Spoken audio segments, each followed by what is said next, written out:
सत्संगत अभी जिक्र हो रहा था समर्पण का, और अक्सर बात कहते हुए ये कह दिया जाता है कि हमने समर्पण करना है, मुझे समर्पण करना है।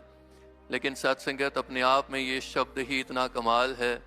समर्पण की परिभाषा ही यही है जो करना ना पड़े, जो सत्संगत एफर्टलेस हो। एक वर्ड जो पिछले 15-20 सालों में इंडिया में बहुत पॉपुलर हुआ, आज भी सत्संगत सुना जाता है, एक वर्ड है ऑर्गेनिक।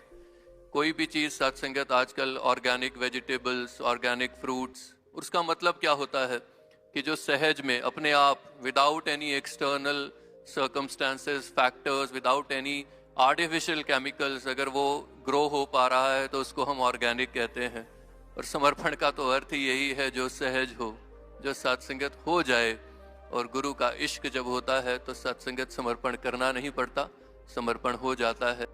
सत्संगत अक्सर ये बात, ये सवाल कि समर्पण है क्या, तो किसी शिष्य ने अपने गुरु से पूछा कि समर्पण है क्या। तो गुरु ने सत्संगत आगे से कहा कि क्या आपको लगता है कि सदगुरु के, गुरु के चरणों में कुछ पुष्प चढ़ा करके नतमस्तक हो जाना, दंडवत प्रणाम कर लेना, क्या इसको समर्पण कहते हैं? क्या आपको लगता है गुरु की बात को मान लेना, इसको समर्पण कहते हैं? तो शिष्य भी सोच में पड़ गया कि गुरु की बात को मान लेना, क्या इससे भी आगे कोई समर्पण हो सकता है? तो फिर सत्संगत गुरु ने यही एक आशीर्वाद दिया, यही फरमाया कि जब गुरसिक के मन में गुरु के प्रति, गुरु की किसी बात के प्रति कोई संदेह ना रहे, उसको समर्पण कहते हैं। निसंदेह गुरु की बात जब जीवन में इशारों से ही उतरनी शुरू हो जाए, उसको समर्पण कहते हैं। और सत्संगत जब एहसान की बात आती है, संपूर्ण अवतार बाणी की वो पंक्तियां जो हमने अनेक बार सुनी भी, दोहराई भी, कि एहसान जो कीते पूरे सतगुर, बदला नहीं चुका सकदा, कहे अवतार गुरु दा कर्जा, जन्म जन्म नहीं ला सकदा। गुरु का कर्जा है मुझ पर सत्संगत, ये एक भाव है।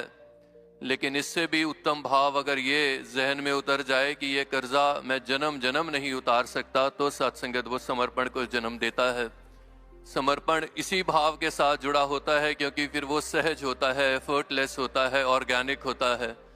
जो सत्संगत ये भाव बना रहे कि ये कर्जा जन्म जन्म नहीं उतारा जा सकता, और ऐसे सजदे भी लगातार गुरु के चरणों में होते रहे। सत्संगत एक मुरीद अपने मुर्शद के आगे तो मांगता भी यही है कि तुझे बुलाकर और मैं करूँगा भी क्या, तू एक लौता शौक है मेरी जिंदगी का। सत्संगत बुलाया जा नहीं सकता, ये एक बात है, लेकिन सत्संगत बुला करके गुरसिक करेगा भी क्या?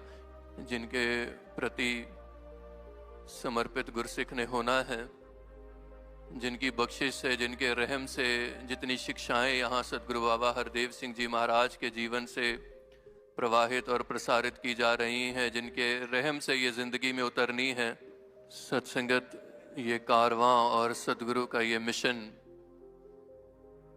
तो लगातार ही बढ़ता रहा है, बढ़ रहा है और यकीनन बढ़ता रहेगा। लेकिन सत्संगत मुझे अपने लिए, मेरे अपने लिए मुझे ये क्लैरिटी रहे कि मेरा मिशन क्या है। सदगुरु के मिशन ने तो बढ़ना ही है, मेरा मिशन मेरे लिए सत्संगत इतना क्लियर रहे कि जो गुरु आखे वो कुछ करना, सेव कमाना सीखी है, जो कुछ देवे यो कुछ खाके शुक्र मनाना सीखी है। ये ही सत्संगत मेरा मिशन है, यही मेरा समर्पण है, और यही सत्संगत सदगुरु के आगे हमेशा गुरु से अरदास करता है कि सच्चे पातशाह आपका मिशन तो बढ़े, मेरा भी ये मिशन जिसमें आप जी बख्शिश करना कि ये हमेशा इसी तरह बरकरार रहे।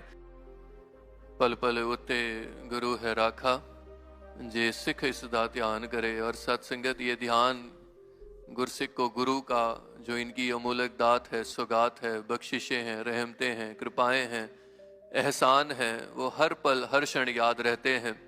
और वो किसी सत्संगत सिचुएशन या आउटकम पे भी बेस्ड नहीं होते कि ऐसा हो जाए तो ध्यान हो, क्योंकि सत्संगत इश्क है तो फिर ध्यान है। सत्संगत इस कुल कायनात में कोई भी शब्द ऐसा नहीं बना, कोई भी वोकैबुलरी ऐसी नहीं बनी जो सदगुरु की रहमतों को पूर्णतः बयां कर सके। इसलिए सत्संगत आदरणीय पूर्ण प्रकाश साकी जी जो अपने आप में इतने कमाल के लेखक हुए, कितनी सेवाएं सच्चे पातशाह ने उनकी कलम से प्रवान की। उन्होंने भी सत्संगत बहुत कुछ लिखने के बाद एक शेर लिखा, और वो ये कि कलमों के धनी ये नहीं जानते साकी, कलमों के धनी ये नहीं जानते साकी, कि तेरी रहमतों का जिक्र तो सजदों में बयां होता है। सदगुरु बाबा हरदेव सिंह जी महाराज अक्सर जनाब निदा फाजली साहब का वो एक शेर अपने विचारों में बख्शिश करते हुए फरमाया करते थे कि घर से मस्जिद होकर दूर तो चलो यूं कर लें, घर से मस्जिद है दूर तो चलो यूं कर लें कि किसी रोते हुए बच्चे को हंसाया जाए।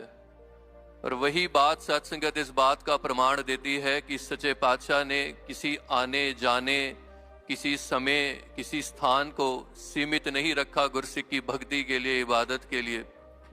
जो मुझे दे रहे थे वो एक इल्म दे रहे थे, कि एक कला दे रहे थे, कि ये मुझे समझ में आए कि चलो यूं कर लें, ऐसे भी प्यार बांटा जा सकता है, चलो यूं कर लें। गुरु का दिया हुआ प्यार है, किसी को हंसा करके ही बांटा जाए। ये सत्संगत इल्म जिस गुरसिख की जिंदगी में आता है, फिर यहाँ वो खड़े होकर के ही नहीं, केवल अपनी जिंदगी के हर एक पल में इसी प्यार का, इसी इश्क का प्रगटाव करता है।